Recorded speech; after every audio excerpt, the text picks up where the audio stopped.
Good morning, everyone. Thank you for coming in and viewing our podcast again. This is our third one, so hopefully we got more of the bugs worked out. We're a little more comfortable, maybe. Maybe. Anyway, for those of you who've left comments and reviews and all of that, thank you so much. We really, really appreciate you. So, well, good morning, Terry. Good morning. Mm-hmm. Thank you, everyone, for the great results that I had over last week's podcast on Strewn Shoes. I have people reading it on Unlimited, which is really exciting. Fantastic. And I've gotten a few more reviews that have all been 5 stars and really helpful.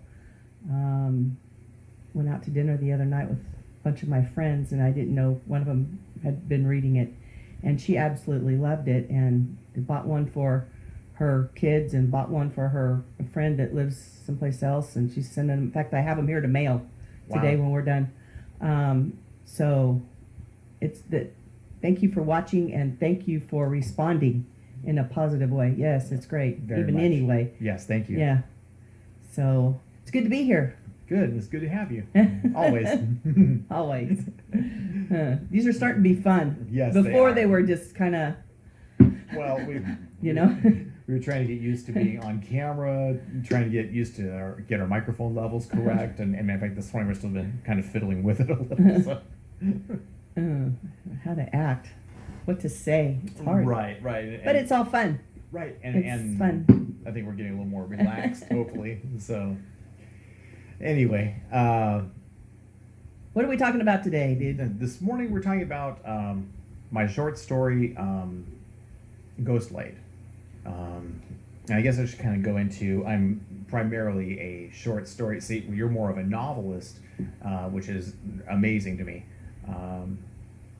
Even for the novels and things that I've tried to write, almost everything I set out to write ends up being a short story. It just seems to be the form I naturally kind of gravitate toward. So, I think I have a gift for gab, so. well, and I could certainly use pointers myself and how to really kind of lengthen what I'm, how to stretch my stories out and add backstory and things like that without boring my readers, and just adding, just fluff, but still lengthening the story and pacing it a little better. So that's something I've been cognizant of, but I've not been able to quite. I live in my characters, so I go through there every step and then try to give them some action about every 5 or 6 pages, and Right. something happens Right. that they have to react to. Right. And that's how I lengthen it. Right. Because I don't want to bore my readers either. I don't want to put a bunch of fluff in there and that's meaningless. Right. Just for the sake of adding Like pages. yeah, or words. Right. Because I always have a word goal. Right. But And I admire your work ethic. I mean, and I've kind of modeled my own work after your model, which is showing up at the page every day for 6 to 8 hours every day, and just hammering it out. Sometimes I get 3 words down, but at least I was there. Right. And there's no substitute for just, writers go like, they have these big esoteric rituals, I guess, that they go through where they have to have this done, they have to have that done, they have to have the dishes done, they have to have everything perfect, and it really becomes just a form of procrastination. No, see, that's what I do. Right. I got to have everything, all my ducks in a row. Right. And some people are like that, but there's no, I think you'll agree, there's no substitute for just sitting down and just grinding it out. Well, when I'm doing all that stuff, it's cooking in my head. Right. It's cooking, but I can't be doing stuff with the family or anything like that. I got to be doing something alone. Right. So that it's cooking. And then I find the typewriter and or the keyboard. And well, yes, even like Stephen King, when he's writing a novel, he'll stop and go for I think he calls it a writer's walk, where he's out just taking a walk. Yeah. But he's pondering his story, and even though he's focused on something completely different, the gears are still turning, Exactly. in the subconscious. And so, but well, I'm going to go ahead and read an excerpt of Ghostlight, at least the beginning of it. Ghostlight itself, and how did you find it just as a general story? I liked it. I liked the premise. I liked it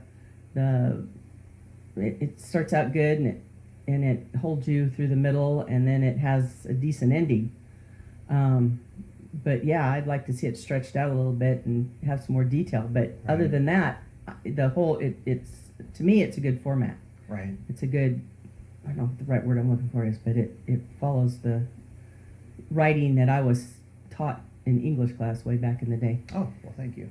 Yeah, I try to keep the, I feel like the whole atmosphere of the story is actually based on this story was actually based on a dream I had years ago. I was going to ask you about that. Yeah, and so I've been I've always, and it was right there, like we lived in the dream, we lived on the coast.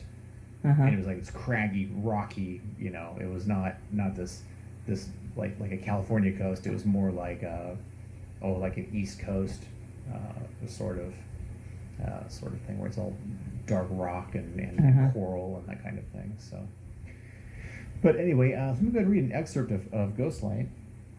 Okay, the story starts out with a young man who's graduated college, and he's kind of in need of a vacation, doesn't have a lot of money, so he's going to seek out the family black sheep and see what's going on. He's very curious. So, all right, as the cab rumbled up the long drive, I saw the lighthouse standing stark against the brooding sky on this lonely, craggy stretch of coastline. Grandfather's house, nestled at the base, looked as though they had grown out of the very stone of the cliffs. Grandfather. I hadn't seen him since I was a boy. He'd frightened me back then. I guess I'd been around 8 years old at the time, and he'd seemed impossibly tall and gaunt, towering over me with his piercing blue eyes and nimbus of wild iron gray hair.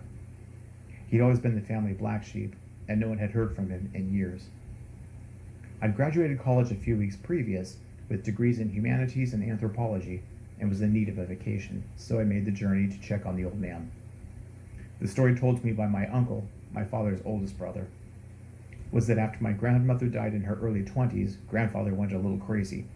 He left my father and his brother with an aunt and uncle and spent years in the merchant marines. Tired of life at sea, he'd come home for a brief visit, but soon found the cottage and lighthouse on an especially inhospitable section of the coast. He lived like a hermit ever since, refusing contact with anyone, and eventually the family all but forgot about him. His story became the stuff of family legend. I was shaken from my reverie by the cab's tires crunching on the gravel drive as we came to a stop. I paid the driver and collected my bag. As I approached the porch, a murder of crows burst into the bruised sky in a cacophony of cawing and beating wings.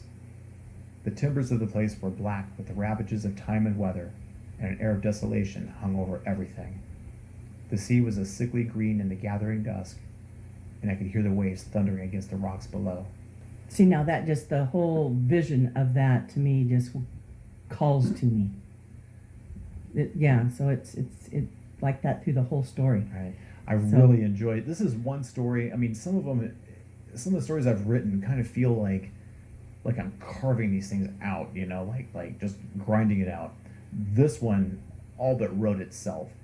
All I had to do is... Don't you love it when it does that? Oh, I love it. Because I've been working on Magic House too, and it's like that one weekend I wrote a whole chapter in about 5,000 words, and it just was like I was living it. And then the last few weeks, it's like I write, but it reads like I have the hiccups.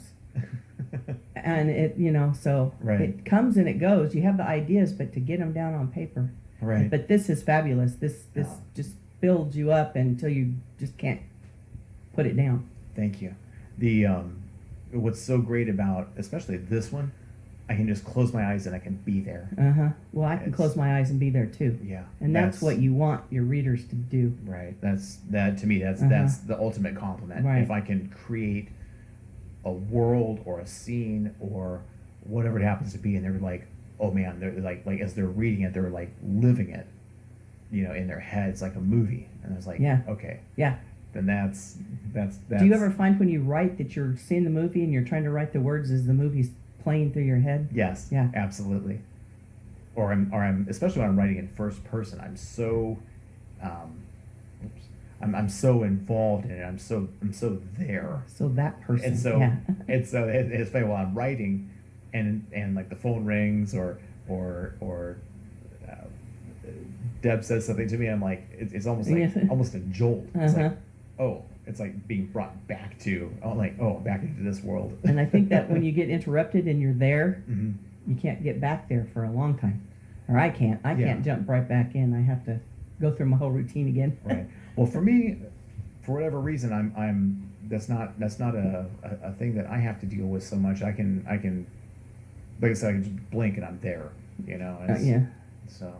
Not me. I have to work up to it. But this story's great, and it progresses into this lighthouse and underground caverns and these crazy people that lived there before. And Right. yeah, I don't want to say too much, but it goes on into, and it's great. No, thank you. I think it builds into a pretty intense climax of the story. It does. I would like to go back, if I were to lengthen it, go back and actually add more history,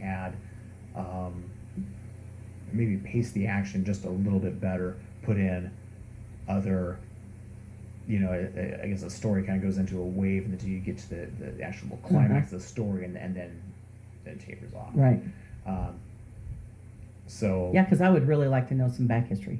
Oh, absolutely. And of course, I have to get back there, but yeah, I could add, I don't know, pirates and Yeah. and pirates and witches, Pirates and witches and all kinds of fun things could go on in there. Mermaids and villains of right. grandfathers crazy enough to search them all out. Right. And I'm this particular story just really seizes my imagination in a way that I've got one other story that I've written that really just kind of just fires me, and matter of fact, I just wrote that one about 2 weeks ago, and that one, same thing. If I just close my eyes, I'm there, so. Right. But It's fun. It's fun. It's like being a kid again and yeah. playing make believe. Yes. and it's. And it's fun. Tell them what other stories you've written. Let's see. There's Alt, which is a kind of a cyberpunk story. Again, it's very short, but very intense. It's about a kid who is thoroughly immersed in virtual reality, and he pairs up with two other people, and they try to make this heist on a manufacturer of virtual reality equipment, and so it's kind of almost like a crime thriller, but with a little bit of a different spin on it. Yeah. Another one I wrote is Disconnected. It's kind of based very loosely on my experience of when I lived in Japan for 10 years as a foreigner or a gaijin in that country. And so that's called Disconnected, and it's a ghost story. And then, let's see. Treacherous out? Treacherous is out. However, that's another one I'd like to go back and really expand, similar to Ghostlight. And then I've got, Treacherous is a supernatural. That one's got a lot of atmosphere similar to Ghostlight, and so I really like that one a lot. Yeah. Yeah. And then let's see what else. That one's a little macabre for me. It is. Well, Halloween's coming. So. Yeah, I know. It's going to be perfect. All right. Well, I think that's about it for Ghostlight. Like I said, it's a story that I really and I am completely immersed in, and hopefully my readers will also become immersed in as well. So it's a kind of a creepy, adventurous romp. It is. It's good. And I write novels. I've written 4 novels and 1 children's book. And you can find me on tdcooperbooks.com. Or I have a blog that's TD Cooper Books. I don't know, blogger? I don't know. I don't remember all these names. I get all confused. But I have 250 short stories on there. Right. So Which- just like one pagers. Yes, but you need to like collate all of those. I do. I turn do. them into your editor and Exactly, I do. I need to make them into a book. All my links to my pages are at the bottom of everything. find our links to our respective author pages, and those will be contained in the description below. So also you can subscribe to our channel. We welcome comments, critique, just anything at all that you've got, and we're always interested in feedback. So Yes, we are. yes, so thank you very much for joining us this morning. Thank you, Terry, Frank. Thank you for And we'll see you next week. yes, ma'am. All right.